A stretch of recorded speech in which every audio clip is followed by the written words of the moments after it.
നമസ്കാരം, ഫ്ലോട്ടിംഗ് വീൽസിന്റെ പുതിയൊരു വീഡിയോയിലേക്ക് എല്ലാവർക്കും സ്വാഗതം. ഇന്ന് നമ്മൾ പരിചയപ്പെടുത്താൻ പോകുന്നത് പ്രീമിയറിന്റെ 118 NE എന്നൊരു മോഡലാണ്. അതെ, ആക്ച്വലി നമ്മൾ പറയുകയാണെങ്കിൽ പ്രീമിയറിനെ കുറിച്ച് പറയുകയാണെങ്കിൽ എല്ലാവരുടെ മനസ്സിലേക്ക് പെട്ടെന്ന് ഓടി വരുന്ന ഒരു വാഹനമാണ് പ്രീമിയർ പത്മിനി. അതെ, ഇത് അത്രത്തോളം സുപരിചിതമായിട്ടുള്ളൊരു വാഹനമല്ല. പക്ഷേ വാഹനപ്രേമികളുടെ ഇടയിൽ ഇത് വളരെ എന്താ പറയാ സുപരിചിതമായിട്ടുള്ളൊരു വാഹനമായിട്ട് തന്നെ നമുക്ക് പറയാം. എനിക്ക് വളരെ കുറച്ചാർന്ന് ഇന്ത്യയിലാകെ വിറ്റഴിഞ്ഞുള്ളൂ. തീർച്ചയായിട്ടും, കാരണം ഇതൊരു ലക്ഷറി കാറ്റഗറിയിൽ ഇറക്കിയ വാഹനമാണ്. പിന്നെ പത്മിനിയായിട്ട് നമുക്ക് ഒരിക്കലും കമ്പയർ ചെയ്യാൻ പറ്റില്ല. പത്മിനി വളരെയധികം വിൽക്കപ്പെട്ടൊരു വാഹനമായിരുന്നു. പക്ഷേ അതായിട്ട് കമ്പയർ ചെയ്യുമ്പോൾ ഇത് വളരെ ലിമിറ്റഡ് ആയിട്ട് മാത്രമേ ഇറങ്ങിയിട്ടുള്ളൂ എന്ന് പറയാം. എന്നിരുന്നാൽ പോലും പല രാജ്യങ്ങളിൽ പല പേരിൽ അറിയപ്പെട്ടിരുന്ന ഒരു വാഹനമായിരുന്നത്. തീർച്ചയായിട്ടും ഈ 118 NE എന്ന് പറയുന്നത് നിസാന്റെ എഞ്ചിൻ വെച്ച് ഇറങ്ങിയിരിക്കുന്ന ഒരു വാഹനമാണ്. അതെ അതെ, പഴയ വാഹനങ്ങൾ നോക്കുകയാണെങ്കിൽ ഇതിന്റെ ആദ്യകാല വാഹനങ്ങളൊക്കെ നോക്കുകയാണെങ്കിൽ അത് ഒറിജിനൽ നിസാൻ ജപ്പാൻ എഞ്ചിൻ വെച്ചിട്ട് തന്നെയാണ് ഈ വാഹനം നിരത്തിൽ ഇറങ്ങിയിരിക്കുന്നത്. ഇത് നോക്കിക്കഴിഞ്ഞാൽ 1967 മോഡൽ ഫിയറ്റ് സലൂൺ എന്ന് പറഞ്ഞൊരു വാഹനം ഉണ്ടായിരുന്നു. അതെ, അതിന്റെ ബേസിലാണ് ഈ വാഹനം ഇറങ്ങിയത്. 1986 തുടങ്ങി 1997 വരെയാണ് ഇറങ്ങി പ്രൊഡക്ഷൻ ഉണ്ടായിരുന്നത്. തീർച്ചയായിട്ടും. അപ്പോൾ ഇന്ന് നമ്മുടെ കയ്യിലുള്ള വാഹനം എന്ന് പറഞ്ഞാൽ 97 മോഡൽ വാഹനമാണ്. അതെ, ഏറ്റവും ലാസ്റ്റ് ആയിട്ട് ഇറങ്ങിയ ആ ഒരു തീർച്ചയായിട്ടും ആ ഒരു ബാച്ചിലുള്ള വാഹനമാണ്. ഇപ്പൊ നോക്കിയാൽ നമുക്ക് മനസ്സിലാവും വളരെ നല്ല രീതിയിൽ മെയിൻറ്റെയിൻ ചെയ്തിരിക്കുന്ന ഒരു വാഹനമാണ്. അതെ, നീറ്റായിട്ട് പണിതിട്ടുണ്ട്. ഇന്റീരിയർ ആണെങ്കിലും ആ ഒരു സ്റ്റോക്ക് കണ്ടീഷൻ തന്നെയാണ് ആൾ കീപ്പ് ചെയ്തിരിക്കുന്നത്. ഈവൻ സീറ്റ്സ് ആണെങ്കിലും ഒക്കെ നമുക്ക് നോക്കിയാൽ മനസ്സിലാവും വളരെ ഡീസെന്റ് ആയിട്ട് കൊണ്ടു നടക്കുന്ന ഒരു വാഹനമാണ്. അതെ, പിന്നെ ഈ വാഹനത്തിലേക്ക് വരികയാണെങ്കിൽ എന്താ പറയാ, ബാക്കി വാഹനത്തിന്റെ ഓൾമോസ്റ്റ് എല്ലാ പാർട്സും സ്റ്റോക്കായിട്ട് തന്നെ ഒറിജിനൽ പാർട്സ് തന്നെയാണ് യൂസ് ചെയ്തിരിക്കുന്നത്. പിന്നെ അഡീഷണൽ ആയിട്ട് ചെയ്തിട്ടുള്ളതിനകത്ത് ഒരു 15 ഇഞ്ച് അലോയ്സ് ഇട്ടിട്ടുണ്ട്, ആഡ് ചെയ്തിട്ടുണ്ട്.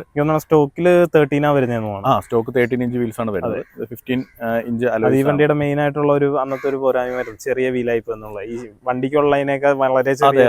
നമ്മൾ നോക്കുകയാണെങ്കിൽ വാഹനത്തിന് അത്യാവശ്യം നല്ല ബോഡി വെയിറ്റ് ഉള്ളൊരു വാഹനമാണ്. അതെ അതെ, പഴയ വാഹനങ്ങളൊക്കെ നമുക്ക് മനസ്സിലാക്കാൻ പറ്റും അത്യാവശ്യം ബോഡി വെയിറ്റ് ഉള്ള വാഹനമാണ്.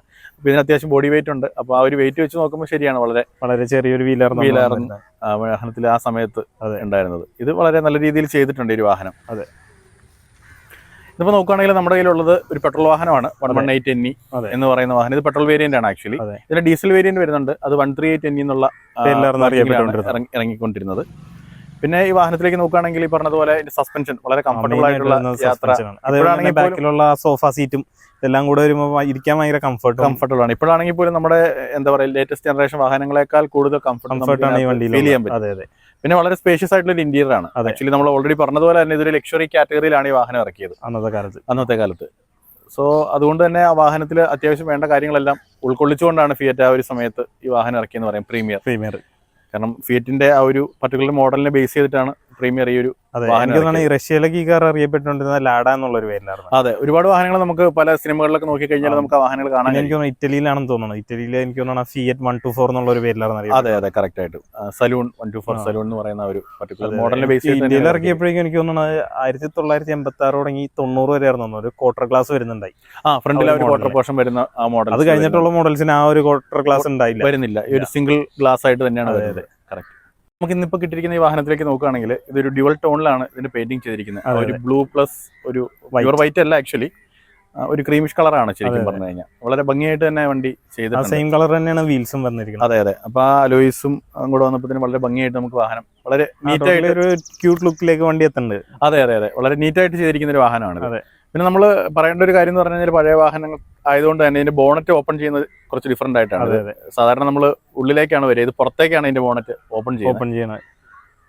പിന്നെ അത് കൂടാതെ നോക്കുകയാണെങ്കിൽ നമ്മൾ ഓൾറെഡി പറഞ്ഞിരുന്നു ഇതിന്റെ ഇന്റീരിയർ ഒക്കെ സ്റ്റോക്ക് കണ്ടീഷനിൽ തന്നെയാണ് ഇത് മെയിൻറ്റെയിൻ ചെയ്തിരിക്കുന്നത്. ലൈക്ക് എസ്പെഷ്യലി ഇതിന്റെ സീറ്റ്സ് ഒക്കെ, ഈ സീറ്റ് കവറൊക്കെ ആ സമയത്ത് വരുന്ന ആ സെയിം സീറ്റ് കവറും കാര്യങ്ങളൊക്കെയാണ് ഈ വാഹനത്തിൽ ഉപയോഗിച്ചിരിക്കുന്നത്. നമ്മൾ ഈ വാഹനത്തിന്റെ ഇന്റീരിയറിലേക്ക് നോക്കുകയാണെങ്കിൽ ബാക്കി എല്ലാ കാര്യങ്ങളും സ്റ്റോക്കാണ്. ഇതിനകത്ത് ആകെ അഡീഷണൽ ആയിട്ട് ചെയ്തു എന്ന് പറയാനായിട്ട് നമുക്ക് RPM മീറ്റർ വെച്ചിട്ടുണ്ട്.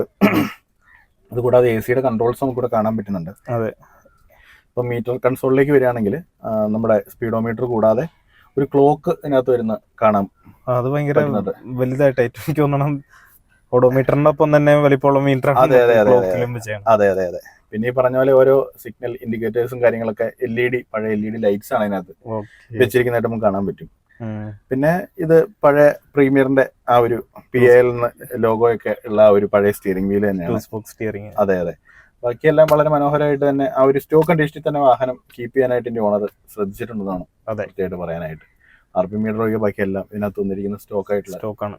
അപ്പൊ സീറ്റിലൊക്കെ തന്നെ നമ്മൾ ഇരിക്കുകയാണെങ്കിൽ തന്നെ എത്ര കംഫർട്ടബിൾ ആണ് ഇതിന്റെ സീറ്റ്സ് ഒക്കെ. പഴയ സീറ്റ്സിന് സ്പ്രിങ്ങും കാര്യങ്ങളൊക്കെ വരുന്ന ഒരു സീറ്റാണ്. അത്രത്തോളം കംഫർട്ടബിൾ ആയിട്ട്. പിന്നെ അന്നത്തെ വണ്ടികൾക്കൊന്നും സീറ്റ് ബെൽറ്റ്സ് ഇല്ല. അതില്ല, കാരണം ആ ഒരു സമയത്ത് അതിന്റെ ഒരു ആവശ്യകത ഉണ്ടായിരുന്നില്ല. അത്രത്തോളം വാഹനങ്ങൾ നിരത്തിൽ ഉണ്ടായിരുന്നില്ല. അതുകൊണ്ട് തന്നെ സീറ്റ് ബെൽറ്റ് നിർബന്ധമായിട്ടിരുന്ന ഒരു സമയമായിരുന്നില്ല. പക്ഷെ ഇപ്പൊ എന്തായാലും നമുക്ക് സീറ്റ് ബെൽറ്റ് ഇടാതെ ട്രാവൽ ചെയ്യാൻ പറ്റാത്തൊരവസ്ഥയാണ്. സീറ്റ് ബെൽറ്റ് ഇപ്പൊ മാൻഡേറ്ററി ആണ്. ഈ വണ്ടികളുടെ കൂടുതൽ വിശേഷങ്ങളെല്ലാം പറഞ്ഞു ഏകദേശം അതെ എല്ലാം കവർ ചെയ്തിട്ടുണ്ട്. അപ്പൊ നമുക്ക് പുതിയൊരു വീഡിയോ ആയിട്ട് അടുത്ത വീഡിയോയിൽ കാണാം. അതുവരേക്കും ബൈ ബൈ.